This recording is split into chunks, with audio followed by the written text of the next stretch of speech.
Hey there, everybody. Good evening. We have a trailer, but we already kind of know what the trailer is about. However, we don't necessarily have all the skills that are associated with said trailer and whatnot, so we're going to take a look at that right now. That's what we're doing. I don't anticipate this being a very lengthy video, since we've already had the reactionary part, and we're kind of just looking at skills at this point, but the Valentine's banner is coming pretty soon. Yep. That looks about right. Very good. Alright. Wait, was that the right schedule? Yep, sure was. Alright. Never mind. Been a long day. Pay it no mind, please. The intro for this is sick, by the way. Gustav. Alright. What you got for me? So he is our armor axe, and he's kind of ducking in front of stuff. And I'm assuming that's what that near save skill is going to be. He and I believe Henriette both have that. So, interesting. Loyalist Axe is his weapon. Accelerates special trigger if foe initiates combat, or if foe's HP is greater than or equal to 75% at the start of combat. Inflicts attack defense -6 on foe during combat. And also, if foe can make a follow-up attack, reduces damage from foe's first attack by 75%. So we have a little bit of damage reduction. We've had skills kind of similar to this. I think guard bearing kind of works similarly, but it doesn't trigger on follow-up attacks and things like that necessarily. It's more initiation based and turn based and things like that. So that's cool. I'm here for it. It doesn't look like a fancy weapon given the art, but it is a fancy axe. It's a fancy axe, gosh darn it. So we've got a little bit of a lull, kind of, with a conditional, which is fun. And some damage reduction with, again, a follow-up conditional. So, interesting. Given he's an armor, I'm assuming that most units are going to be able to make a follow-up attack on him as well, unless he's super speedy, but I doubt it. Most armors aren't that fast. Ignis, and we've got Close Defense 4, and we've got Crafty Fighter 3. Crafty Fighter's back. And this DR Near Save 3. So if foe uses a sword, lance, axe, dragonstone, or beast damage, so anything that's, one space combat, and initiates combat against an ally within 2 spaces of unit, triggers Savior. On unit. If unit triggers Savior, grants defense res +4 during combat. Okay. So Savior is going to allow the unit to take the ally's space, enters the combat in ally's place, and receives all after combat effects. So it's just a full-on swap. Interesting. I bet you could bait with the triangle, the attack triangle, pretty easily with that. Savior will not trigger if ally is on terrain that unit cannot move to. Or if multiple units are able to use Savior during the same combat.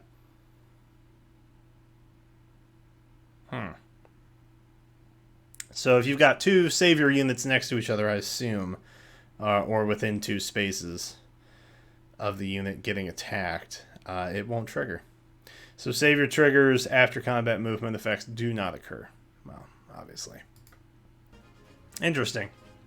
That's a different thing. That's different. I can appreciate that. Know the strength of Asker. Oh, Daddy Gustav is mad.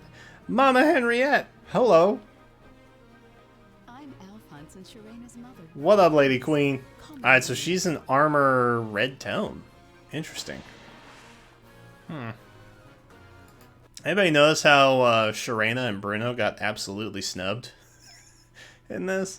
Alright, so Unity Blooms If unit is within 2 spaces of an ally, inflicts attack res -5 on foe during combat, and when unit deals damage to foe during combat, restores 4 HP to unit.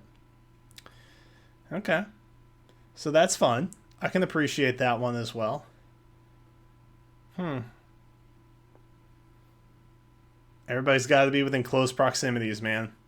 And it's interesting that these save skills are actually in the C slot, when a lot of these weapons and such are drive distance oriented. So it's almost like you have to choose. Although units using save probably aren't the same ones that you're trying to put drive on. Unless it's a joint drive. In which case, yeah, that's a possibility, I suppose. So Unity Blooms is cool. We've got Iceberg. We've got Distance Defense 4. So very similar to Gustav so far. Slick Fighter this time, making a comeback. And AR Far Save, which I'm assuming is basically the same thing as Near Save, Close Save. I forget what it was called already. But the non-ranged version. Probably very similar, just with a ranged twist on it. So if foe uses bow, dagger, magic, or staff and initiates combat against an ally within 2 spaces of unit, triggers Savior. Okay. If unit triggers Savior, grants attack res +4 during combat. And pretty much the same conditions. So yeah, she is basically the same kind of build. We have a close and distance defense in the A slot. We have a fighter in the B slot. We have a save in the C slot. I think he had a defense-oriented special. She has a res-oriented special. And then, of course, they have their... the weapons are actually function a little bit differently. But I guess they inflict, you know, debuffs. I think that's the only common trait that they had. Alphonse, hello. So I'm assuming that he's our demo? Why are these guys armored? Hold on. Oh, yes. He's a demo. Okay. I'm sorry. What about this is armor? Anyone? Anyone want to tell me? Anybody? Leave your best guess in the comments because I'm confused. All I see is a vase and some leafy greens atop the dome of Alphonse. So I don't understand what's so heavy or armored. Like picnics, sure, it's heavy. I get it. It's a whole thing. Sure. Picnic units are armored. Great. Whatever. This doesn't make a lick of sense. They're literally wearing bed sheets. It's very Grecian. Nothing about this screams armor to me. Literally at all. I don't know why they're armored. Other than the fact that it's Valentine's and they just put armor on Valentine's. Although Alm wasn't armored.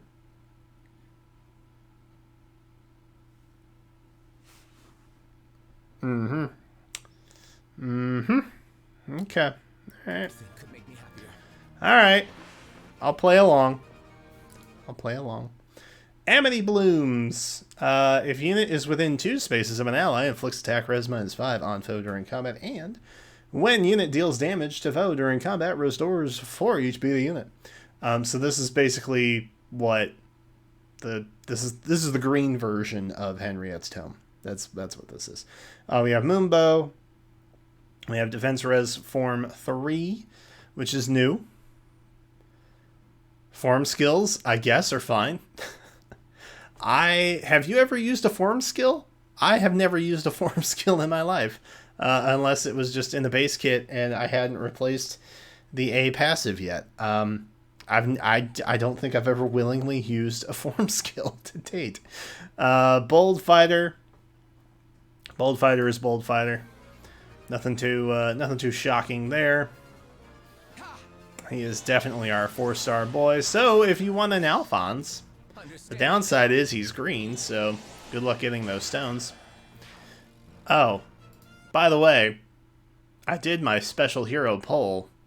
Colorless was perfect for me. Literally no bad outcomes with colorless. I had no colorless stones. I went with red. I got a Bride Obro merge. It wasn't Degencia from the Halloween banner. It's fine. It's whatever. Could have been much worse. However, I feel a little jaded because I really wanted colorless. Anyway. This banner is like the strangest family reunion. Legitimately the strangest family reunion. But I'm digging this. Oh, wait. What were they? They were calves, right? But what kind of calves? Red tome calves. Okay. That means we have color sharing.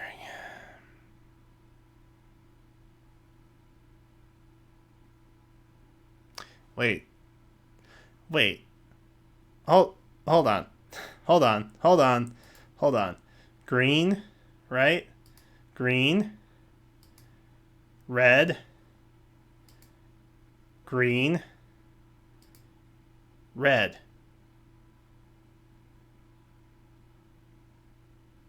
Oh dear God. That's not okay with me. I don't like that at all. I mean, alright, so at least when there are colors that, even if it's a unit you don't necessarily like, but it's a focus unit on a color that's not shared, that stone, when it shows up in your circle, still has a point, right? Here, all of the blue and colorless stones that come into play, useless. Literally useless. I don't know why they did I don't know why they did this. Okay, well, this will be fun to pull on. I'm going to be real. We might just throw 100 orbs at and see what sticks, because frankly, I gave all my money to the Church of Saros last month, and, yeah. I do not like double color sharing, because, I mean, that's just, well, I guess you're not sparking. But either way, when you're not pulling on the full circle, because there's only 2 stones that really matter at this point, you burn through orbs much faster. That whole 20 orbs per circle value, that goes down real fast. So that's what I'm not a huge fan of with the double color sharing. This is just absurd. Oh gosh, hold on. We didn't read this. Hold on. This is the important part. All right. Pajaflifier is what I'm going to call Dave here. So Dave, beautiful weapon. I really like it. Might of 14, range of 2. Beautiful. Excellent. Yes. Perfect. I pronounced that gloriously, by the way. I know. No need to commend me in the comments. I understand. Not everyone can pronounce names as well as I do, and I try not to brag about it. Grants attack plus 3 if unit is within 3 spaces. That was sarcasm, by the way. Within 3 spaces of an ally, grants attack speed, defense res plus 6 to unit during combat. Unit makes a guaranteed follow-up attack and reduces the percentage of foes' reduced damage by X. There it is. Skills by 50%. But after combat, if unit attacked, deals 20 damage to nearest ally. So, we have had a whole lot of damage reduction skills in the last several months. If you've not noticed what FEH tends to do, they introduce a skill or a series of skills that have a certain theme to them, let's say. And then they say, oh, well, the next several months are going to be planned out easy because we're just going to make skills that negate those skills now. And that's what they're doing. So, it's not the most creative thing. Let's be real. This is not the most creative thing. But I think especially the 20 damage dealt to nearest ally, that's very Lif. And so it feels like a nice little blend of Thrasir and Lif. But yeah, I think the damage reduction, while it's not as creative maybe of a counter skill description, it will be coming in handy because there's a fair amount of damage reduction stuff that's been popping around lately. So, not surprised to see it, but hey, here we are. Glimmer, we have attack defense push 4. We've got lull attack res 3, and fatal smoke. Spooky, scary. Fatal Smoke. Foe cannot recover HP during or after combat, and after combat inflicts deep wounds. We have bleeding in Fey now. Is that what this is? We have a bleed skill in Fey. On target and foes within 2 spaces of target. Deep wounds means unit's HP cannot be healed through its next action. There you go. That's pretty nifty. That's pretty nifty. Because I like how they just introduced this really OP healer, right? And now they're like, oh, by the way, can't heal. So this feels very anti-ether raids meta to me. This unit in general. What with the healing and the, because I assume that it says you can't recover HP during or after combat. So I assume that means, you know, your little healing facility in Ether Raid's defense, that won't trigger, or if it does trigger, it won't matter. I'm assuming it negates that as well, not just healers and things like I don't know, skills that heal after combat, things like that, stuff like that.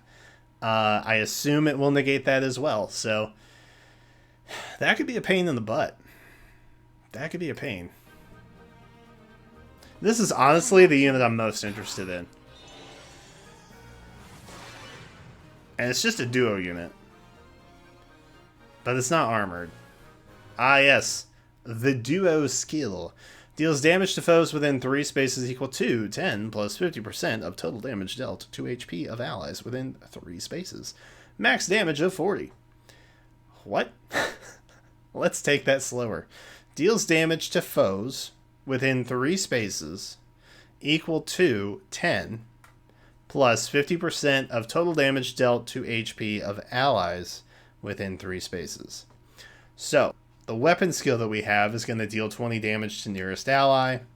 That does stack, by the way, so if you have allies close to each other, within the same distance, they're going to, you know, multiple allies are going to take damage. That's what this is feeding off of, I'm assuming. Because I genuinely don't know how else that would that would work, but yeah, that's fun.